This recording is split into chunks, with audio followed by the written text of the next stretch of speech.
ಸರ್ವಮಂಗಳಮಾಂಗಲ್ಯೆ ಶಿವೆ ಸರ್ವಾರ್ಥಸಾಧಿಕೆ ಶರಣ್ಯೆ ತ್ರ್ಯಂಬಕೆ ದೇವಿ ನಾರಾಯಣಿ ನಮೋಸ್ತುತೆ. ನಮಃ ಸೂರ್ಯಾಯ ಚಂದ್ರಾಯ ಮಂಗಳಾಯ ಬುಧಾಯ ಚ ಗುರು ಶುಕ್ರ ಶನಿಭ್ಯಶ್ಚ ರಾಹುವೇ ಕೇತುವೆ ನಮೋ ನಮಃ. ನಮಸ್ಕಾರ ವೀಕ್ಷಕರೇ. ವೃಷಭ ರಾಶಿಯವರು ದೃಢ ನಿಶ್ಚಯ ಉಳ್ಳವರು. ಜೀವನದಲ್ಲಿ ಯಾವುದೇ ಕಷ್ಟ ಬಂದರೂ ತಮ್ಮ ಗುರಿಯನ್ನು ಸಾಧಿಸುತ್ತಾರೆ ಮತ್ತು ಇವರಲ್ಲಿ ತುಂಬ ತಾಳ್ಮೆ ಇರುತ್ತೆ. ಬನ್ನಿ, ಜೂಲೈ ತಿಂಗಳು ವೃಷಭ ರಾಶಿಯವರಿಗೆ ಹೇಗಿರುತ್ತೆ ಅಂತ ನೋಡೋಣ. ನಿಮ್ಮ ಸಪ್ತಮ ಮತ್ತು ದ್ವಾದಶ ಭಾವಾಧಿಪತಿಯಾದ ಕುಜ ಆಗಸ್ಟ್ 1ನೇ ತಾರೀಕುವರೆಗೂ ನಿಮ್ಮ ರಾಶಿಯಲ್ಲೇ ಸಂಚಾರವನ್ನು ಮಾಡ್ತಾನೆ. ಈ ಸಮಯದಲ್ಲಿ ನಿಮ್ಮ ಆಲೋಚನೆಗಳಲ್ಲಿ ದೊಡ್ಡ ಬದಲಾವಣೆನೇ ನೀವು ಕಾಣಬಹುದು. ಅದ್ಭುತ ಶಕ್ತಿ ನೀಡ್ತಾನೆ, ಆತ್ಮವಿಶ್ವಾಸ ಜಾಸ್ತಿ ಮಾಡ್ತಾನೆ, ಸಾಹಸ ಮನೋಭಾವನೆ ಇರುತ್ತೆ ನಿಮಗೆ, ಜೊತೆಗೆ ಧೈರ್ಯನೂ ಹೆಚ್ಚಿಸ್ತಾನೆ. ನಿಮ್ಮ ಕೆಲಸವನ್ನು ನೀವು ಬೇಗ ಮುಗಿಸೋ ಥರ ಇಲ್ಲಿ ಕುಜ ಸಹಾಯನೂ ಮಾಡ್ತಾನೆ. ಈ ಸಮಯದಲ್ಲಿ ಯಾವುದೇ ಕೆಲಸದ ನಿರ್ಧಾರಗಳನ್ನು ಆತುರತೆಯಲ್ಲಿ ತಗೊಳ್ಳದೆ ಅದರ ಬದಲಾಗಿ ನಿಧಾನವಾಗಿ ನಿಮ್ಮ ಪ್ಲ್ಯಾನಿಂಗ್ ಪ್ರಕಾರ ಕೆಲಸಗಳಿಗೆ ಆದ್ಯತೆ ನೀಡ್ತೀರಾ. ನೀವು ಕಠಿಣ ಪರಿಶ್ರಮ ಪಡುವ ಶಕ್ತಿನೂ ನಿಮಗೆ ಸಿಗುತ್ತೆ. ದೀರ್ಘಕಾಲದ ಯೋಜನೆಗಳೇನೇ ಇದ್ದರೂ ಅದನ್ನು ಪೂರ್ಣಗೊಳಿಸಲು ಈ ಸಮಯ ತುಂಬಾ ಉತ್ತಮವಾಗಿರುತ್ತೆ. ಕುಜ ಅಗ್ನಿತತ್ವದ ಗ್ರಹವಾದ್ದರಿಂದ ನಿಮ್ಮಲ್ಲಿ ಹಠ ಹಾಗೂ ಕೋಪ ಹೆಚ್ಚಾಗಬಹುದು.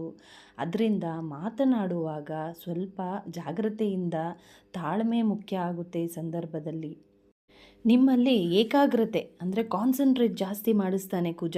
ಅದರಿಂದಾಗಿ ನೀವು ಒಮ್ಮೆ ಕೈಗೆತ್ತಿಕೊಂಡ ಕೆಲಸವನ್ನು ಬಿಡದೆ ಕೊನೆಯವರೆಗೂ ಶ್ರಮಿಸಿ ಯಶಸ್ಸನ್ನು ಪಡೆಯುವ ಅದ್ಭುತವಾದ ಸಾಮರ್ಥ್ಯವನ್ನು ಕುಜ ನೀಡ್ತಾನೆ. ಹಣಕಾಸಿನ ವಿಚಾರದ ನಿರ್ಧಾರಗಳಲ್ಲಿ ಆತುರನೇ ಪಡಲ್ಲ. ನೀವು ತುಂಬ ಚೆನ್ನಾಗಿ ಜಾಣ್ಮೆಯಿಂದ ಪ್ಲ್ಯಾನಿಂಗ್ ಮಾಡಿಕೊಂಡು ನಿಭಾಯಿಸಲು ಕುಜ ತುಂಬಾ ಜ್ಞಾನ ಕೊಡ್ತಾನೆ. ನಿಮ್ಮ ಚತುರ್ಥಾಧಿಪತಿಯಾದ ಸೂರ್ಯ ಜೂಲೈ ತಿಂಗಳ ಮೊದಲ 16 ದಿನಗಳವರೆಗೂ ದ್ವಿತೀಯ ಭಾವ ಅಂದರೆ ಮಿಥುನ ರಾಶಿಯಲ್ಲಿ ಸಂಚಾರವನ್ನು ಮಾಡ್ತಾನೆ. ಈ ಸಮಯದಲ್ಲಿ ಕೆಲಸದಲ್ಲಿ ಒತ್ತಡ ಇರುತ್ತೆ. ಜೊತೆಗೆ ಸಹ ಉದ್ಯೋಗಿಗಳೊಂದಿಗೆ ಯಾವುದೇ ವಾದ ವಿವಾದ ಮಾಡುವುದನ್ನು ನೀವು ತಪ್ಪಿಸಬೇಕು. ಕುಟುಂಬದ ಅಗತ್ಯಕ್ಕೋಸ್ಕರ ಸ್ವಲ್ಪ ಖರ್ಚು ಆಗೋ ಸಾಧ್ಯತೆ ಇದೆ ಮತ್ತು ಕುಟುಂಬದ ಸದಸ್ಯರೊಂದಿಗೆ ಮಾತನಾಡುವಾಗ ಸ್ವಲ್ಪ ಎಚ್ಚರದಿಂದ ಮಾತನಾಡುವುದು ಉತ್ತಮ. ಇಲ್ಲಾಂದರೆ ಮಿಸ್ಅಂಡರ್ಸ್ಟ್ಯಾಂಡಿಂಗ್ ಆಗೋ ಸಾಧ್ಯತೆಯೂ ಇರುತ್ತೆ. ಬಿಸ್ನೆಸ್ ಮಾಡೋರಿಗೆ ಲಾಭ ಮೀಡಿಯಮ್ ಆಗಿ ಇರುತ್ತೆ. ಜೊತೆಗೆ ದೊಡ್ಡ ಹೂಡಿಕೆ ಅಂದರೆ ಇನ್ವೆಸ್ಟ್ಮೆಂಟ್ ಮಾಡಬೇಕು ಅಂತ ಅಂದ್ಕೊಂಡಿದ್ರೆ ಇನ್ವೆಸ್ಟ್ ಮಾಡುವ ಮುಂಚೆ ಎಕ್ಸ್ಪೀರಿಯನ್ಸ್ ಇರೋರ ಹತ್ರ ಅಥವಾ ಹಿರಿಯರಿಂದ ಸಲಹೆ ತಗೊಳ್ಳೋದು ಉತ್ತಮ. ಈ ಸಮಯದಲ್ಲಿ ತಲೆನೋವು ಬರೋ ಸಾಧ್ಯತೆ ಇದೆ, ಕಣ್ಣೂರಿ. ಅದರಿಂದ ನೀವು ಸಾಕಷ್ಟು ನೀರನ್ನು ಕುಡಿಬೇಕು. ಜೂಲೈ 16 ನಂತರ ಸೂರ್ಯ ಬಂದು ಕುಟುಂಬ ಸ್ಥಾನದಿಂದ ತೃತೀಯ ಸ್ಥಾನವಾದ ಕಟಕ ರಾಶಿಯಲ್ಲಿ ಸಂಚಾರವನ್ನು ಮಾಡ್ತಾನೆ. ಈ ಸಮಯದಲ್ಲಿ ಸಣ್ಣ ಪ್ರಯಾಣವೂ ಸಾಧ್ಯತೆ ಇದೆ. ಅದರಿಂದ ಅನುಕೂಲವೂ ಆಗುತ್ತೆ. ಹೊಸ ಅವಕಾಶಗಳ ಜೊತೆ ಉದ್ಯೋಗದಲ್ಲಿ ಪ್ರಮೋಷನ್ ಸಿಗೋ ಸಾಧ್ಯತೆ ಇದೆ.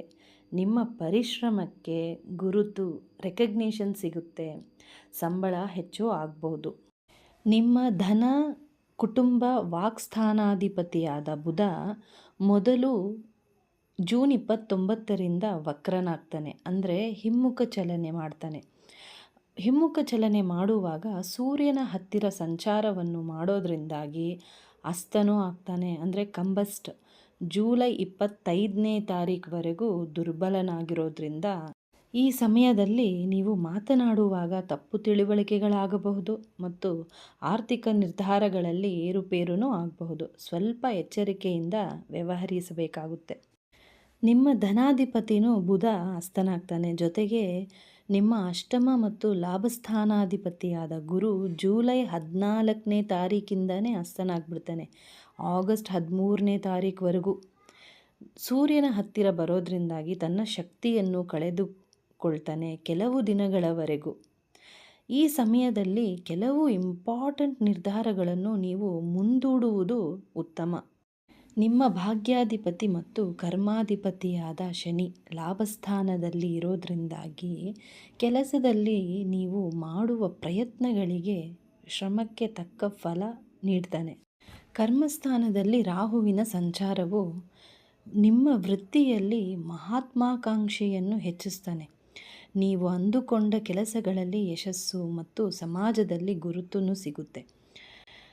ಆಫೀಸ್ನಲ್ಲಿ ಕಾಂಪಿಟೇಟರ್ಸ್ ಇರ್ತಾರಲ್ವ ನಿಮಗೆ, ನಿಮ್ಮ ವಿರುದ್ಧವಾಗಿ ಏನೇ ಸಂಚನ್ನು ಮಾಡಿದರೂ ನಿಮ್ಮದೇ ಜಯ ಆಗುತ್ತೆ. ಬಿಸ್ನೆಸ್ ಮಾಡೋರಿಗೆ ಉತ್ತಮ ಲಾಭ ಏನೂ ಇರುತ್ತೆ, ಆದರೆ ಜಾಸ್ತಿ ಅತಿಯಾದ ರಿಸ್ಕ್ ತಗೊಳ್ಳೋ ಥರನೂ ಮನಸ್ಸು ಪ್ರೇರೇಪಿಸ್ತಾನೆ ರಾಹು ಇಲ್ಲಿ. ಅದರಿಂದ ದೊಡ್ಡ ಹೂಡಿಕೆ ಏನಾದರೂ ಮಾಡೋಕ್ಕಿಂತ ಮುಂಚೆ ಯೋಚನೆ ಮಾಡಿ ನಿರ್ಧಾರವನ್ನು ತಗೋಬೇಕು. ನಿಮ್ಮ ರಾಶ್ಯಾಧಿಪತಿಯಾದ ಶುಕ್ರ ಜೂಲೈ 4ನೇ ತಾರೀಕಿಗೆ ತೃತೀಯದಿಂದ ಚತುರ್ಥ ಭಾವಕ್ಕೆ ಅಂದರೆ ಕರ್ಕಾಟಕ ರಾಶಿಯಿಂದ ಸಿಂಹ ರಾಶಿಯಲ್ಲಿ ಸಂಚಾರವನ್ನು ಮಾಡ್ತಾನೆ. ಚತುರ್ಥ ಭಾವ ಎಂದರೆ ಸುಖಸ್ಥಾನ. ಸುಖಸ್ಥಾನದಲ್ಲಿ ಶುಕ್ರ ಬರೋದ್ರಿಂದ ಆಸ್ತಿ ಖರೀದಿ ಮಾಡಬೇಕಂತನೋ ಅಥವಾ ವಾಹನ ಖರೀದಿಯ ಬಗ್ಗೆ ಆಲೋಚನೆಗಳು, ಜೊತೆಗೆ ಮನೆಗೆ ಏನಾದರೂ ಹೊಸ ವಸ್ತುಗಳ ತರಬೇಕಂತನೋ ಆಲೋಚನೆಗಳು ಬರುತ್ತೆ. ಆದರೆ ಸುಖಸ್ಥಾನದಲ್ಲಿ ಶುಕ್ರನ ಜೊತೆ ಕೇತು ಇರೋದ್ರಿಂದಾಗಿ ಎಷ್ಟೇ ಸೌಕರ್ಯಗಳಿದ್ದರೂ ಮನಸ್ಸಿನಲ್ಲಿ ಏನೋ ಒಂಥರ ನಿರಾಸಕ್ತಿ, ವೈರಾಗ್ಯ ಥರ ಮೂಡಬಹುದು. ತಾಯಿಯ ಆರೋಗ್ಯದ ಕಡೆನೂ ನೀವು ಹೆಚ್ಚಿನ ಗಮನ ವಹಿಸಬೇಕಾಗುತ್ತೆ ಈ ಸಮಯದಲ್ಲಿ. ಇನ್ನು ನಿಮ್ಮ ಆರೋಗ್ಯದ ಬಗ್ಗೆ ಹೇಳಬೇಕಾದ್ರೆ ಅತಿಯಾದ ತಲೆನೋವಿಂದ ಮತ್ತು ಕಮ್ಮಿ ನಿದ್ದೆ ಮಾಡೋದ್ರಿಂದಾಗಿಯೂ ನಿಮಗೆ ಸ್ವಲ್ಪ ಸ್ಟ್ರೆಸ್ ಅಂತ ಅನ್ನಿಸ್ಬೋದು. ನೀವು ವಿಶ್ರಾಂತಿ ಕಡೆಗೆ ನೀವು ಗಮನ ಕೊಡಬೇಕಾಗುತ್ತೆ ಮತ್ತು ಒಳ್ಳೆಯ ಆಹಾರವನ್ನು ಸೇವನೆ ಮಾಡಿ. ವೃಷಭ ರಾಶಿಯವರಿಗೆ ಜೂಲೈ ತಿಂಗಳ ಪರಿಹಾರ ಬಂದು ಪ್ರತಿದಿನ ಬೆಳಗ್ಗೆ ಎದ್ದ ತಕ್ಷಣ ಸೂರ್ಯ ನಮಸ್ಕಾರ ಮಾಡ್ಕೊಳ್ಳಿ ಮತ್ತು ನೀರನ್ನು ಅರ್ಪಿಸಿ ಸೂರ್ಯದೇವನಿಗೆ, ಮತ್ತು ಗುರು ದರ್ಶನ ಮಾಡಿ ಗುರುವಾರದಂದು. ವೃಷಭ ರಾಶಿಯಲ್ಲಿ ಹುಟ್ಟಿದವ್ರಿಗೆ, ಅದರಲ್ಲೂ ಕೃತಿಕಾ ನಕ್ಷತ್ರದ 2ನೇ ಪಾದದವ್ರಿಗೆ ಈ ಮಂತ್ರವನ್ನು ನೀವು ಹೇಳ್ಕೋಬೇಕು. ಜೀವನದ ಅಡೆತಡೆಗಳೇನೇ ಇದ್ದರೂ ನಿವಾರಿಸುತ್ತದೆ ಈ ಮಂತ್ರ. ಜೊತೆಗೆ ಗ್ರಹಗಳ ಅಶುಭ ಫಲಗಳನ್ನು ಕಮ್ಮಿ ಮಾಡುತ್ತೆ. ಸುರೇಶಃ ಶರಣಂ ಶರ್ಮ ವಿಶ್ವರೇತಃ ಪ್ರಜಾಭವಃ ಅಹ ಸಂವತ್ಸರೋ ವ್ಯಾಲ ಪ್ರತ್ಯಾಯ ಸರ್ವದರ್ಶನಃ ಅಂತ ಈ ಮಂತ್ರವನ್ನು ಪ್ರತಿದಿನ ಹೇಳ್ಕೊಳ್ಳಿ. ನಿಮ್ಮ ಮನಸ್ಸಿಗೆ ತುಂಬಾ ಶಾಂತಿ ಸಿಗುತ್ತೆ. ಧನ್ಯವಾದಗಳು.